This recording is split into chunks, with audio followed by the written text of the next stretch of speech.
ఇంకెక్కువ ముంపుకి గురయ్యే అవకాశం ఉంది. అంతేకాకుండా ఆ భూమి కూడా ఎరోడ్ అయిపోయే అవకాశం ఎక్కువగా ఉంటుంది. ఎందుకంటే ఇటు సైడు ప్రెషర్ తగ్గుతుంది, ప్రెషర్ పెరుగుతుంది, అటు సైడ్ ప్రెషర్ అంతా పడుతుంది. కాబట్టి ఆ ఎరోజను వీటన్నిటినీ కూడా తగ్గించడం కోసం దాదాపు 294 కోట్ల రూపాయలతో మంజూరీ కోసం చేసిన ప్రతిపాదనలు రాష్ట్ర మంత్రిమండలి ఆమోదం తెలిపిందని చెప్పేసి మనం చేస్తాం. దీని మూలంగా ఏంటంటే ఎప్పుడైనా మొన్న 11.4 లక్షల వరద వచ్చింది. ఇంతకుముందు కూడా మీ అందరికి కూడా తెలిసి ఉంటుంది కృష్ణలంకలో ఏ విధంగా నష్టపోయేవాళ్ళు వరద వచ్చినప్పుడు. కానీ ఈసారి చాలా వరకు దాన్ని నివారించగలిగాం. కేవలం ఏంటంటే ఆ వాల్ ఉండటం మూలంగా నివారించగలిగాం. అదేవిధంగా ఇటు సైడ్ కూడా వాల్ కడితే వాళ్ళకి కూడా సేఫ్టీ ఉంటుంది, ప్రాణ నష్టం కానీ ఆస్తి నష్టం కానీ తగ్గిద్దనే ఉద్దేశంతో, ఎరోజన్ తగ్గిద్దనే ఉద్దేశంతో ఈ నిర్ణయం తీసుకోవడం జరిగిందని చెప్పేసి మనం చేస్తాం.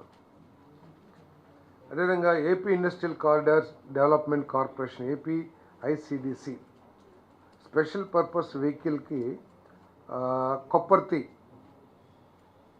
వైఎస్ఆర్ కడప జిల్లా సీకేదిన్నె మండలం కొప్పర్తి మరియు తాడిగొట్ల గ్రామాల్లో 2595.74 ఎకరాల భూమిని ఏపీఐసికి బదిలీ చేయటం. అదేవిధంగా కర్నూలు జిల్లా ఓరవకల్ మండలం మీదివేముల, ఉప్పలపాడు మరియు కొంతలపాడు గ్రామాల్లోని 2621.15 ఎకరాలని ఏపీఐసికి బదిలీ చేయడం కోసం ఏదైతే స్టాంప్ డ్యూటీ, రిజిస్ట్రేషన్ ఫీజులు ఏదైతే ఉంటుందో వాటిని ఆ ఫీజులు మినహాయించడానికి, ఎందుకంటే ఇది రాష్ట్రానికి ఒక గేమ్ చేంజర్ లాంటిది. 2 కారిడార్స్ కేంద్ర ప్రభుత్వం మనకి కేటాయించింది కాబట్టి త్వరితగతిన అక్కడ ఇండస్ట్రీస్ డెవలప్ అయ్యే విధంగా ఉండటం కోసం, మరి వారికి ఇంకా ఆ ఇండస్ట్రీస్ని అట్రాక్ట్ చేయడం కోసం ఈ నిర్ణయం తీసుకోవడం జరిగింది. మరి దీనికి మంత్రిమండలి ఆమోదం తెలిపిందని చెప్పేసి మనం చేస్తాను.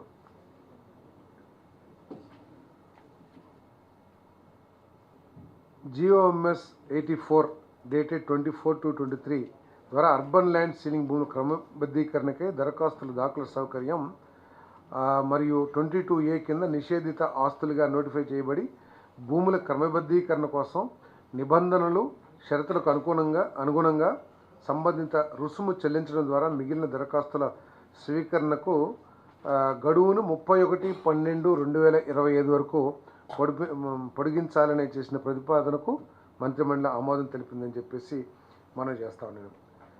అదేవిధంగా ముఖ్యమంత్రి గారు ఎంతో ప్రెస్టీజియస్గా తీసుకున్న ప్రోగ్రాం పేదలందరికీ ఇల్లు. ఈ ప్రోగ్రాం కింద 3 సెంట్లు రూరల్లో, 2 సెంట్లు అర్బన్లో ఇచ్చే కార్యక్రమాన్ని చేయబోతున్నామని చెప్పేసి మనం చేస్తాం. మార్గదర్శకాలను పట్టణ ప్రాంతాల్లో 2 సెంట్లు ఇళ్ల పట్టాల పంపిణీకి మార్గదర్శకాలను జారీ చేయడానికి చేసిన ప్రతిపాదనకు రాష్ట్ర మంత్రిమండలి ఆమోదం తెలిపింది. దీంట్లో ఏంటంటే ఎలిజిబిలిటీ క్రైటీరియా ఒకటి మంత్రిమండలి దృష్టికి తీసుకురావడం జరిగింది. దాంట్లో ఏంటంటే ఇంతకుముందు ఎప్పుడూ కూడా ఏ గవర్నమెంట్ ద్వారా కూడా హౌసింగ్ స్కీమ్లో లోన్ పొంది ఉండకూడదు. అదేవిధంగా వీళ్ళందరూ కూడా అప్లికెంట్స్ అందరూ కూడా బీపీఎల్ ఫ్యామిలీగా ఉండాలి. అంతేకాకుండా వాళ్ళు కంపల్సరీగా ఆధార్ కార్డు ఉండాల్సిన అవసరం ఉంది. మెట్ట ప్రాంతం 5 ఎకరాలకు మించి ఉండకూడదు, మాగాణి ప్రాంతం 2.5 ఎకరాలకు మించి ఉండకూడదని చెప్పేసి నేను మనవి చేస్తా ఉన్నాను.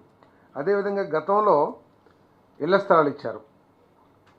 కొన్ని వేల మంది, లక్షల మంది వారిచ్చిన లేకపోతే వారు సెలెక్ట్ చేసిన లేఅవుట్లు నివాసయోగ్యం కాదని, లేకపోతే కొన్ని చోట్ల లో లయింగ్ ఏరియా ఆల్మోస్ట్ చెరువుల్లో ఇచ్చారని, లేకపోతే బరియల్ గ్రౌండ్స్ పక్కన ఉన్నాయని చెప్పేసి చాలామంది అసలు ఒక్క ఇల్లు కూడా కట్టుకున్న దాఖలాలు లేవు. కొన్ని లేఅవుట్స్, కొన్ని వేల లేఅవుట్స్లో వాళ్ళందరికీ కూడా ఇంతకుముందు ఇచ్చిన ఎలకేషన్ని రద్దు చేసి వారికి మళ్ళీ తిరిగి అర్బన్లో అయితే 2 సెంట్లు, రూరల్ అయితే 3 సెంట్లు. ఎందుకంటే కొంతమందికి నివాసం ఒక చోటు ఉన్నారు, ఎక్కడో 30-40 కిలోమీటర్ల దూరంలో ఇచ్చారు. సో అటువంటి వాళ్ళందరూ కూడా అక్కడికి వెళ్ళి మేము ఇల్లు కట్టుకోలేమని ఏదైతే చెప్పారో అటువంటి వాళ్ళందరికీ కూడా మళ్ళీ 2 సెంట్లు అర్బన్, 3 సెంట్లు రూరల్లో